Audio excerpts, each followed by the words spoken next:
అదే ఎప్పుడు చేశాను ఇంత నాకు పొలిటికల్ ఇంటరాక్షన్ చేశాను కానీ మీడియా మిత్రులతోటి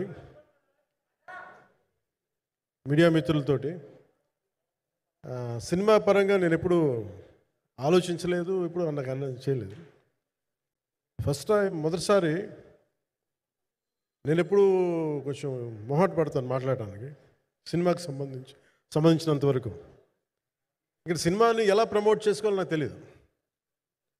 పని చేయడం తెలుసు తప్ప దీన్ని అంటే మనం ఇంత చేసాం అంత చేసామని చెప్పడం ఎప్పుడు నాకు కొంచెం ఎబ్బెట్టుగాను ఇబ్బందిగా ఉంటుంది.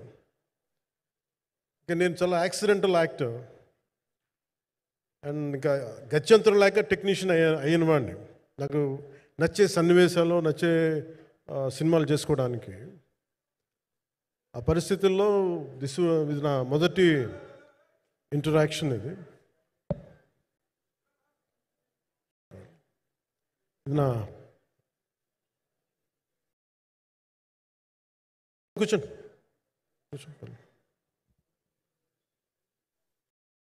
రథం గారు వస్తారా? ఇదంతా చేయడానికి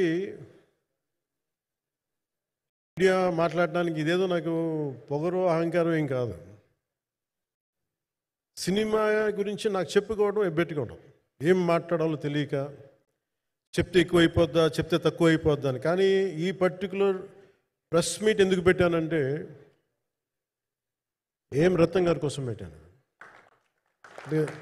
అంటే సినిమా బతకాలి అంటే ఈవినింగ్ ఆడియో ఫంక్షన్ పెట్టుకొని మళ్ళీ ప్రెస్ మీట్ దేనికంటే మళ్ళీ నాకు మీతో ఇంటరాక్ట్ అయ్యే అవసరం ఫంక్షన్ తర్వాత ఉండకపోవచ్చేమో అని చెప్పేసి అదొకటి మేజర్ ఒక ఇది కన్సర్న్. అదొకటి అంటే రత్నం గారు అంటే ఈవినింగ్ చెప్దాం అనుకున్నా, బట్ స్టిల్ ఇప్పుడే చెప్పేస్తున్నాను ఈ మాట. త్రివిక్రమ్ గారు రాసిన ఒక డైలాగు అజ్ఞాతవాసిలో, ఒక చిన్నపాటి సౌకర్యం కోసం ఇక్కడ మీరు కూర్చున్న ఒక చిన్నపాటి కుర్చీ కోసం ఒక యుద్ధమే చేయాల్సి వస్తుంది. అలాంటిది ఒక సినిమాని చేయడం అంటే ఎన్నిసార్లు మినీ యుద్ధాలు చేయాలి, ఆర్థికంగా కావచ్చు క్రియేటివ్గా కావచ్చు, వీటన్నిటికీ సంబంధించి. అలాంటిది నేను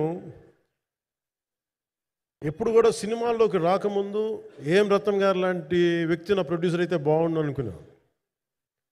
భారతదేశానికి పాన్ ఇండియా సినిమాని ముఖ్యంగా రీజనల్ సినిమాని జాతీయ స్థాయిలో తీసుకెళ్ళిన వ్యక్తి ఆయన.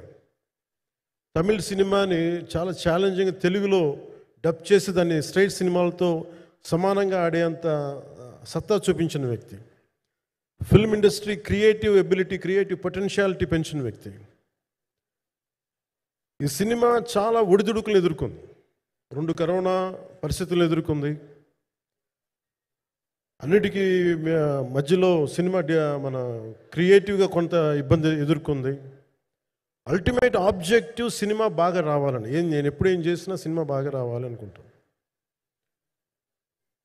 సినిమాకి ప్రత్యేకించి ఆయన తపన చూసి నేను ముఖ్యంగా పొలిటికల్ ప్రాసెస్కి వెళ్ళిపోయిన తర్వాత పాలిటిక్స్కి వెళ్ళిపోయిన తర్వాత అన్ని వీటికి దూరమై క్రియేటివ్ పార్టీకి దూరం అయిపోయిన తర్వాత పాలిటిక్స్ నా ప్రైమరీ ఫోకస్ అయిపోయిన తర్వాత మళ్ళీ దృష్టి పెట్టి సినిమా కావాలి మీరు చెయ్యాలని చెప్పి నా దగ్గరికి వచ్చి కోరుకున్నప్పుడు నేను ఎంత బెస్ట్ ఇవ్వగలను సినిమాకి అంత ఇచ్చాను. నేను అంటే నా బెస్ట్ ఇచ్చాను. అంటే నేను అంటే అన్నిటికంటే కూడా నేను ఇవ్వలేనిది టైం ఇవ్వలేను నేను. కానీ అలాంటి పరిస్థితుల్లో ఒక క్లైమాక్స్కి దాదాపు 57 రోజులు షూట్ చేయాల్సి వచ్చింది.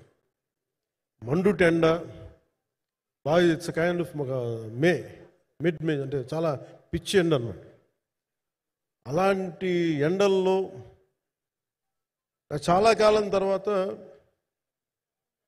నాకు మార్షల్ ఆర్ట్స్ నేను ఎప్పుడో నేర్చుకున్న మార్షల్ ఆర్ట్స్ ఒక ఎస్క్రీమా కానీ ఊషు కానీ నేను నేర్చుకున్న సెల్ఫ్ డిఫెన్స్ టెక్నిక్స్ కానీ యుఎస్లో నేను ఒక వర్క్షాప్ చేసిన జీత్ కండో ఇవి కానీ ఇవన్నీ ఈ సినిమాకి నాకు పనికి వచ్చినాయి. నాకు వీళ్ళతో డిఫరెంట్ కొరియోగ్రాఫర్స్తో కూర్చొని ప్రత్యేకించి క్లైమాక్స్ పార్ట్ ఇది అందరికీ ఇన్స్పైర్ చేసింది. మన స్థూలంగా చెప్పాలి అంటే ఒక క్లుప్తంగా చెప్పాలి అంటే ఇది ఈ సినిమాకి ఇదే ఆయువు పట్టింది ఈ ఫస్ట్ పార్ట్కి.